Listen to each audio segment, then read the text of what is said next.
What's up, everybody? It's your favorite triple changer who rarely turned into one of the mode's favorite nerd, and today we are looking at Unique Toys Alan. I want to first shout out Tyler, aka Snowflake, aka Tyler the Collector, co-host of Toy Detox on the Cool Table Network, along with Brave. It's a pretty good podcast. You guys should check it out. I want to thank him for letting me take a look at this, because I've had a lot of people request that I take a look at this, and I already knew that I wasn't interested in it, so I had no intention of buying it. But that being said, we're still going to look at this as objectively as possible, and then we're going to sprinkle it with a little subjectivity just to keep it fair and balanced. So, as you can see, one problem this guy does not have in any way, shape, or form is holding his weapons. We'll talk about them as we get them out of his hands. This one he actually holds a little. It's not easy to get it in there, and it's not easy to get it out either. So I probably won't be putting those back in. Various paints on it. You got a light gray. You got a silver here, the same sort of gunmetal silver down here. It does get a little out of the lines here and there. Of course, it opens up. We're going to talk about that later when it's more necessary. But I think it's fine, no problems. This, on the other hand, is very plain. Could have definitely used a little pizzazz here. Not the worst thing in the world, obviously, but not very striking either. Nothing to really write home about. The head is on a ball peg on a hinge, which is fine. You get the neck, so that's cool. I do feel like the head sits a little I know this is going to seem nitpicky to people, but I really don't think it's as much a nitpick as you may actually think it is. But I feel like the head sits a little too far back on the neck. Like the chin doesn't protrude enough from the neck, and as a result it makes it look a little awkward and strange. That being said, the articulation, you get down to there, which is okay. You get up to there, which is good. And then you get the swivel, which is fine. And you can do the confused dog look a little bit as well, as Lenny likes. As far as paint, it looks like the gray might have a finish on it there.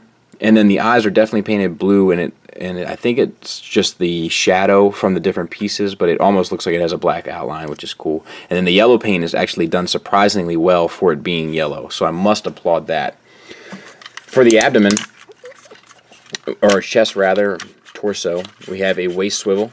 No problems there. And detailings-wise, we have yellow paint, which once again is done well, so kudos there. This yellow paint is done well as well, and so is the gunmetal, so that all looks good. The back of the figure, while we're here, cleans up very well. You do have these two fins, which are a little awkward, but it's not, once again, it's not hateful. Alright, shoulders, ratcheted. Go out to the side. It's a universal joint, basically. And then you get the swivel, which is on a soft ratchet, so no problems there. Detailings-wise, you got the yellow paint. That looks good. Yellow plastic against the green plastic. That's fine. And then the silver paint there for the gunmetal. That looks good. Bicep swivel. Single-jointed ratcheted elbow, which gets you 90 degrees. It seems as though there should be double-jointed, but it's not. It actually gives you a little wiggle room the wrong direction at times, but not the way you actually need it. Like this gray paint there, and then yellow paint on the forearm. That's all good. Wrist swivel. Fingers are on a base pin knuckle with an additional pin at the first knuckle on the index finger only, which does move independently from the rest. Same for the other side. For the hips, we have ratcheted universals. Limited though, because you can't get the hip skirt out of the way. So it looks like he's just making an awkward trot, and that's not the best. Back, you get a much more wider range, but you don't really need it. And then it's a hard ratchet both front and back and out to the side, and that does get you the full Van Damme. Thigh swivels built into the bottom of the universal, and then we have a knee on a single ratcheted hinge that gets you 90 degrees, and then for detailings wise, nothing on the pelvis, nothing on the thighs, and then we have some silver paint down here on the calves and some green paint. On the back we have some yellow paint, and it all looks good. All the paint looks good. For the ankles, you got a little bit of a tilt, just the slightest bit that you can finagle down, and then you can get a good bit up from there. The rocker is picture perfect. There's some die cast down here in the bottom on the toes, and they are painted as well. And that is this guy in a nutshell. I'll talk to you about where I think this kind of goes wrong subjectively in the final thoughts, but we'll wait. And size comparison wise, I think this is the only group of guys you really need to see him with.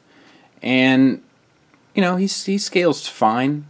Height-wise, it's more so just the general design girth of the guy that seems, it just doesn't seem appropriate to me. It seems like it's part of another toy line. So let's get started. The one thing I want to show you first and foremost, because you can kind of count it for articulation, but it's not quite fair, is this neck is actually on a double hinge. So you can bring it up and cheat a little bit if you wanted to get a picture or something. I always like to mention that. And then turn the head around. So let's spin this around 180, this yellow piece. There's so much prep work here. Open this piece up, spin this around, fold it back down. Actually, don't fold it back down yet. Bring the hand up. The hand is connected to the forearm flap. Rotate this around, spin this up, and then close it back down. And then collapse the forearm around the bicep, and then rotate it so that the bump is out, I believe. We'll correct it later on if it's not. So let's do it again. Same for the other side. Spin this 180. I always start with stuff like this because I have a tendency to forget. Unplug the back here, spin that around.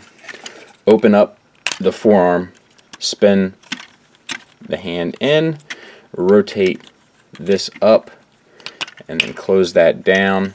And then we're going to collapse the forearm into the bicep, close this, and spin out so that the bump is out, so to speak. Now we're going to pull this piece forward. We're going to open up the arms. We're going to pull this out, and we're going to pull this backpack away. And then we want to have it so that the yellow pieces are facing up on the back. Real quick, a little caveat. So when you bring these pieces around, they sit like this when they're in helicopter mode, and they sit like this when they're in vehicle mode. And the reason why is because you need, there's a little slot right there. Can you see it? That tabs in later on in vehicle mode. So make sure that the green box is making a backward C or a forward C for car mode, and then it makes a N for helicopter mode. It'll help you stay working. It's hard to keep track of these pieces because none of it, when you're doing it, is intuitive in the sense of where they actually belong. So just a little heads up, and then you can bring them together,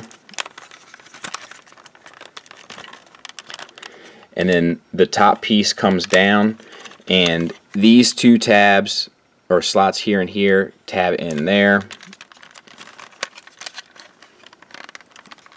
and you're good. And then we want to bring this whole section down, and I have found that opening up these green pieces, which I don't think are in the instructions, they might be, will help bring this down.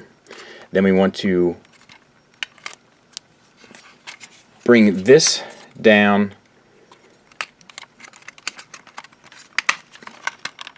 and while we do so, we're going to bring this down. This should sit a little bit flatter, yeah. And then we'll bring, this should tab in as well. Then we'll bring the canopy down. And that is basically the front half. I probably can get it a little cleaner. And now comes the time where you gotta earn your keep. And it's not easy, but you want to untab all this stuff. And there's no shortage of it. So we're untabbing this piece, we're untabbing this piece, and we're untabbing this piece. Okay. Then we're going to make sure that this is 90 degrees out. There's another piece in here too. There. Flip this little tab system inward. This comes around, this comes out and then spins around. This should be relatively intuitive. This piece here is on a slider, so you can spin it, and then that tab will tab into there.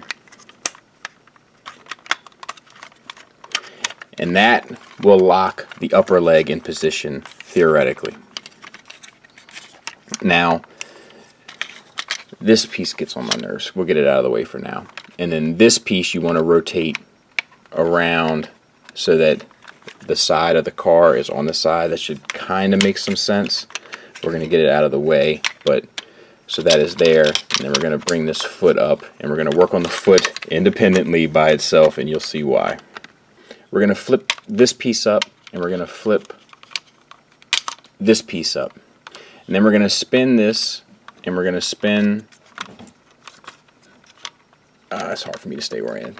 You can spin this whole piece here around, and then this comes back in this way, and you want to rotate the foot so that it sits properly for the vehicle. And you should know kind of how the vehicle looks. And then this gray piece is on a double hinge to allow you to hinge that up, and you bring this down and tab all this in. But this is on a double hinge here, so we're going to rotate that up, and that should get us pretty close. Yes. And we've got to tab that in. And then to finish off the bottom of it, open this up. There's a piece here, and you see it's on a ball peg. You got to rotate it, push it up, flip it around, push it back down. And that will just hide it better, I suppose.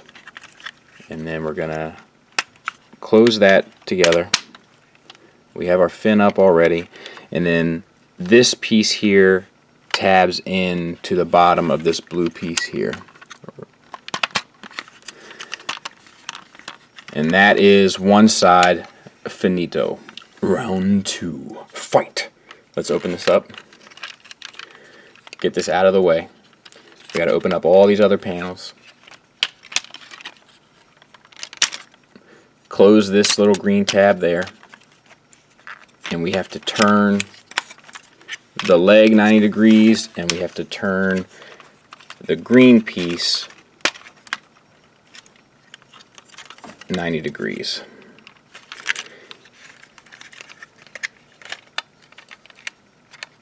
Right, yeah. Okay. And then we're going to use that first tab here as our first initial guide to lock that into place.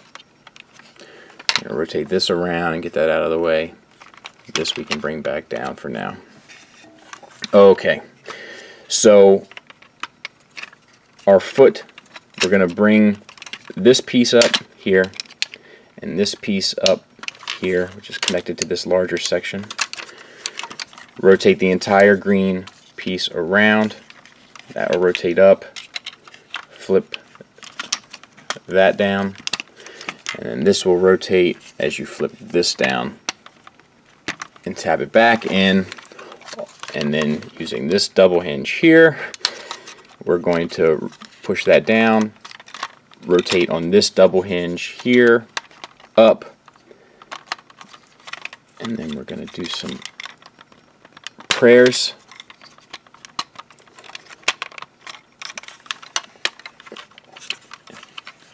We're going to come to the back. We're going to tab that green piece there into there. We're going to flip, I guess we should do this first. Flip this gray piece out here and rotate it. Push it. Push it. Rotate it back. Collapse it. Now we can lock in there. Flip our wheel around and then lock all that together in the back and lock that underneath the blue light. Sheesh. And there it is. And I think it does a pretty good job of being a Springer vehicle, like a car mode. I think it does well enough as anything else. I like the little black, looks like airbrush, like a blast of airbrush paint there on the back. I think that looks good. I think all the detailings look nice. I think that it works. I know the transformation seems like a nightmare. It's really hard to do in person, but it's actually not that difficult to do once you've done it once or twice and kind of have a grip on all the moving pieces, so to speak. Size comparison, there he is with Tiger Track, so he's a big boy, and I don't know, I dig it. I don't necessarily think that there's anything wrong with it or that there's anything they should have done better.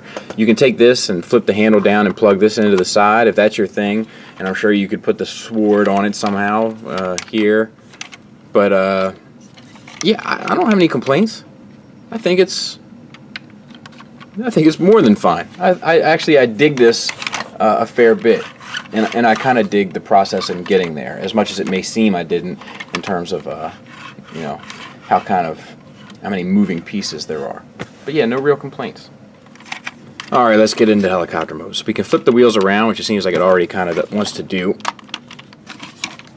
And these pieces you have to untab. You might as well rotate them now. These eat me up because it's not the most kind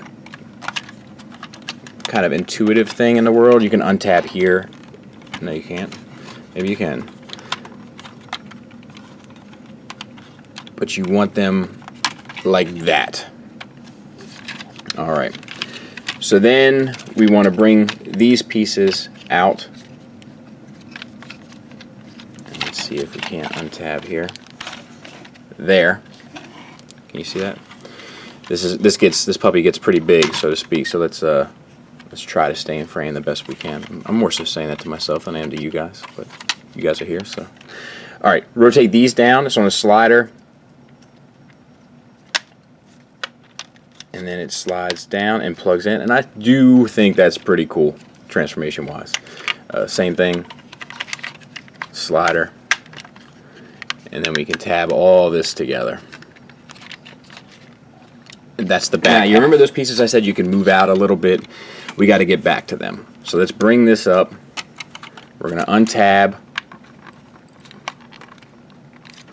our side pieces on both sides. That's the piece we need to get to right there. So let's just figure out how we got to do that. There we go. We're going to bring them out. Then we put it all back together. It's like I'm bringing the house down. What's that noise? Just Daddy transforming again. And then now we reach a situation where having big fingers is not a good thing. So we're going to take this hinge and we're going to collapse it to make it as small as possible, like it was in robot mode. On the other side of this, we're going to rotate this whole piece here where the wheel is out. And then we're going to rotate this piece, which is like the landing gear, up. And then we're going to rotate this whole yellow section out and around. And then we got to get these out.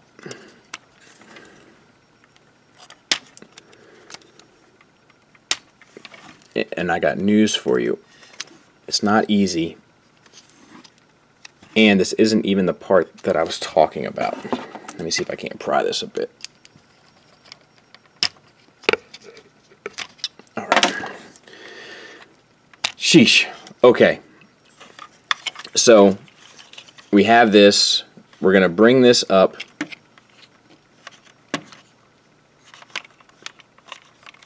We have to rotate this double hinge in.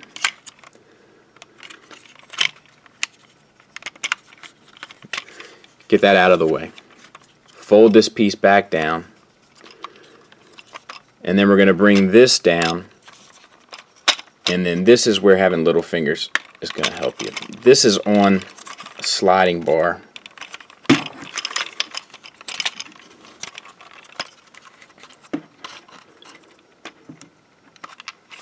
don't know why it's giving me such grief here at the moment. Alright, I figured out what my problem is. I feel like an idiot. Because I went to the same thing the first time I tried this. There is a tab right there. It's on this piece, it's on the top part. And you have to have this all the way out. This one is a bit tighter. So that tab there goes into that. And then that will keep it in place. I'm sorry for the angle in the camera, but I'm just trying to get it to work. Still not out far enough. There.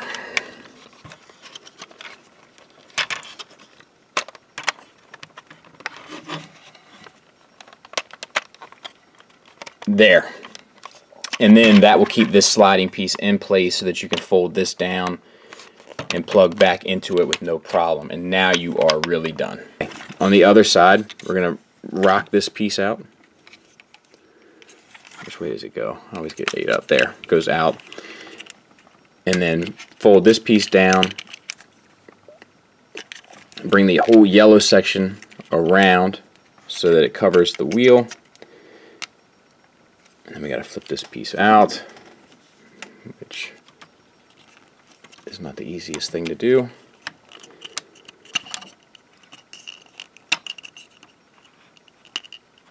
There. Okay.